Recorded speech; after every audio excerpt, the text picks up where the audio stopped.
Today, I will be reviewing the rollerball coaster model from Ride Engineers Switzerland. These coasters look exciting. They look like Wild Mouse coasters turned on their side. These are fourth dimension coasters where the vehicle is mounted to the side of the track and can rock freely during the ride experience. But if you had dreams of flipping, I'm gonna squash those now. This does not ride like anything like an S&S free spin or an Intamin Zack spin. It is much duller. This is arguably the most overbraked roller coaster in the world, which results in one of the dullest and most awkward ride experiences. So in this video, I will be reviewing the rollerball model as a whole. I will be discussing my experiences riding Wilde Hilde at Schwaben Park in Germany and rollerball at Wiener Prater in Austria, while also analyzing the newly announced Fireball coaster coming to New York's Adventureland for the 2022 season. The story for this ride begins in 2005. Hersheypark was to add a roller coaster from Interactive Rides called Turbulence. This was a frequent faller model that had a lot of similarities to the rollerball. However, the project was cancelled after Interactive Rides significantly raised the attraction's price after the contract was signed, and Interactive Rides never ended up building this coaster.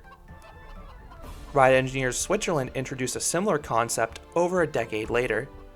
Wilde Hilde at Schwaben Park in Germany was the first rollerball, opening in October of 2018. This was the company's 19-meter tall, or 62-foot tall version. Then in 2019 and 2020, the company opened two larger versions that stood 28.5 meters, or 93.5 feet tall, at Parc Sprou Province in France and Wiener Prater in Austria. This was the same ride with two extra Raven turns at the start. Adventureland's new for 2022 Fireball will be the smaller model like Wilde Hilde, and the park is thankfully appropriately marketing this attraction as a family coaster. And that really is the biggest issue with this attraction in my opinion. The ride looks like a thrill ride. Off-ride, it appears that the ride vehicles will be capable of inverting and rotating upside down, like the other fourth dimension coasters out there.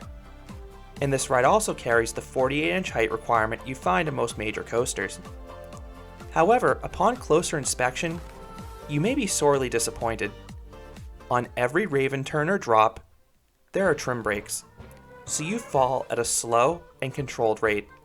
This keeps your speed around the 10 to 15 mile per hour mark, or 16 to 24 kilometers per hour, for the entire experience. And it neuters any possible flipping too. You just rock back and forth after each drop and Raven turn. Based on my experiences with the model in Europe, the ride looked intimidating for a lot of young kids, and then adults expecting a thrill ride would come off board, so the ride struggled to appease any audience. At Wiener Prater, rollerball was a complete walk-on. I visited on a summer Friday night, and I had to wait roughly 10 to 15 minutes for someone else to even ride this attraction so I could get some off-ride footage that I'm showing on the screen now. At Schwaben Park, the ride had a steady 15 to 20 minute wait most of the day, and that was mostly driven by its low capacity. Each car only seats 4 riders, 2 sit on each side back to back. The ride has a theoretical hourly capacity of 360 riders per the manufacturer, which is pretty low to begin with. But practically, I think that capacity may be even less. I don't believe any of the brakes in the main course function as block zones, so I believe you can only have one vehicle on the main course at a time. Both Schwaben Park and Wiener Prater would not dispatch the next car until the prior one reached the second to last level of the ride. Unless you can have multiple cars on the lift hill at once, I think the limiter is this coaster's lift speed. The super slow lift hill takes just over a minute for these rollerball coasters, so practically, I think the max capacity may be closer to 60 vehicles per hour, which would equate to 240 riders per hour. And that's assuming you have the next car ready to go immediately after the prior one clears the lift hill. If not, the capacity gets even lower. Now let's talk about the ride vehicles. I love how open they are. You just have a minimalistic lap bar, so you feel very exposed, which is certainly a cool feeling on a fourth dimension coaster.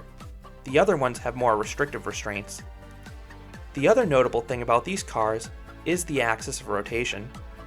Unlike the S&S free spins and larger 4th dimension roller coasters that rotate around the rider, the rollerball coasters rotate around the center of the vehicle, just like the original Intamin Zack spins. This makes the flipping feel more forceful and intense, assuming you flip, which you will not on the rollerballs.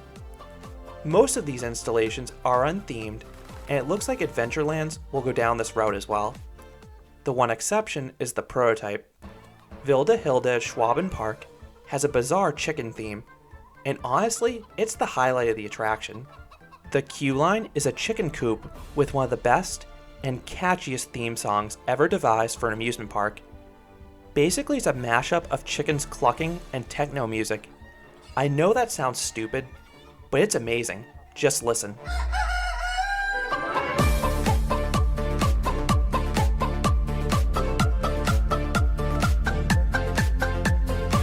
Wilde Hilde also has a bunch of chicken figures and cutouts on the side of the attraction to help give it some additional character. Once dispatched, you slowly ascend the vertical lift hill. Due to the weight of the vehicle, you will remain level with the ground at all times. The lift takes just over a minute on both versions of the attraction. If you dispatch the station going backwards, you'll get a cool aerial view of the coaster's layout, but outside that initial view, it doesn't really matter which side you sit on. The experience will feel identical. Once at the top, you travel down the only unbraked drop in the ride. It's this little 5-foot or 2-meter plunge that will have you gently rocking back and forth on that first straightaway. Then you hit the first set of trims, and get used to those magnetic brakes bringing your vehicle to a crawl. It will happen before every Raven turn, and continue through the first 3/4 of each Raven turn. You will be rocked at roughly a 45-degree angle at max coming off of all those Raven turns, and the process will repeat itself as you progress through each level of the ride. The experience is very repetitive and offers no variety. One of the hallmarks of these 4th dimension roller coasters is a wild and unpredictable ride experience, but every ride is equally as dull on these rollerball coasters because the brakes will consistently limit and prevent motion. The ride is very smooth and comfortable though, it just doesn't do much. I'd love to know what one of these coasters could do without the brakes, but considering the axis of rotation, it could have some comfort issues like we see in the early Intamin Zack spins, where your body is forcefully thrown into the restraint. But as it stands, these rollerballs are awkward family rides. So what would I rate the rollerball model? I would give these coasters a 3 out of 10. These are pretty poor roller coasters in my opinion. I love the riding position and the concept is cool, but the execution is very flawed. This may be the most overbraked roller coaster in the world. The brakes in the straightaways in every single Raven turn prevent almost all motion. You just get some mild rocking. Now maybe that was deliberate so this experience is a comfortable family ride, as opposed to a wild and potentially uncomfortable thrill ride. However, the ride has the looks of a thrill ride, as opposed to the family ride it seemingly is meant to be. And it also has that higher height restriction than a lot of family coasters.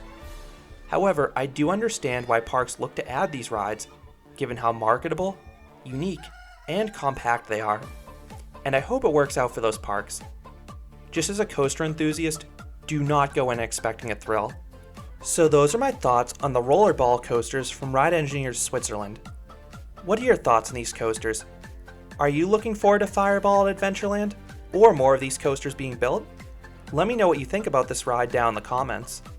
If you enjoyed this review, I'd appreciate it if you gave this video a like, and you considered subscribing, because there'll be a lot more roller coaster and amusement park videos here at Canopy Coaster.